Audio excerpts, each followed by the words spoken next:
રાજકોટ શહેર police commissioner Shri દ્વારા આગામી મકર સંક્રાંતિના તહેવાર અનુસંધાને ચાઇનીઝ દોરી, ચાઇનીઝ તુક્કલ વગેરેના ખરીદ, વેચાણ તથા ઉપયોગમાં પ્રતિબંધ કરતું જાહેરનામું બહાર પાડવામાં આવેલ હોય, જેના અનુસંધાને રાજકોટ સિટી ક્રાઇમ બ્રાન્ચ દ્વારા બે ઈસમો કૌશલ દિલીપભાઈ મસરાણી તથા નીરજ દિનેશભાઈ મસરાણીને 146 પ્રતિબંધિત ચાઇનીઝ દોરીની ફિરકી સાથે પકડી પાડવામાં આવેલ છે, જેમની કુલ મુદ્દામાલ 3,62,800 સાથે પકડવામાં આવેલ છે.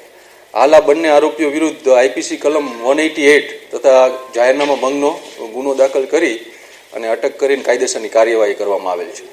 સર, આ પ્રતિબંધિત છે ને દર વર્ષે જાહેરનામું પણ બહાર પાડવામાં આવે છે. આગામી દિવસોમાં હવે આ ચાઇનીઝ દોરી વેચતા વેપારીઓ સામે કઈ પ્રકારની કાર્યવાહી હોય છે? આ ચાઇનીઝ દોરી એક પ્લાસ્ટિક મટીરિયલથી બનતી હોય છે, સિન્થેટિક પ્લાસ્ટિક મટીરિયલ, અને એ ખૂબ જ ઘાતક નીવડતું હોય. જો ગળામાં ફસાઈ જાય તો પશુ પંખી તથા માણસ માટે પણ ઘાતક નીવડતું હોય છે.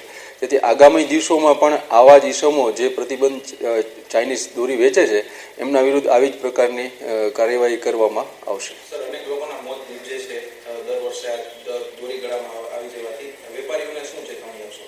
વેપારીઓને એ જ ચેતવણી આપશું કે આ પ્રકારની કોઈ પણ જાતની દોરી વેચવામાં નહીં આવે નહીં એમના દ્વારા.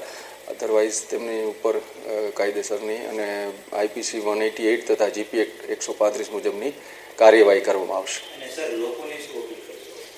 લોકોને પણ એ જ અપીલ કરશું કે આ ચાઇનીઝ દોરી ખુદ એક સિન્થેટિક પ્લાસ્ટિક મટીરિયલ હોય છે અને જે માણસો અને પશુ પંક્ષીઓ માટે પણ ખૂબ જ ઘાતક હોય છે, જેથી આમનો ઉપયોગ ન કરે અને ચાઇનીઝ તુક્કલનો પણ ઉપયોગ ન કરે કે જેનાથી જાનહાનિ તથા એની શક્યતાઓ હોય છે. સર, આવી વેચાણ થાય તો કોઈ નાગરિકને ખ્યાલ આવે તો કઈ રીતે પોલીસને જાણ કરી શકે?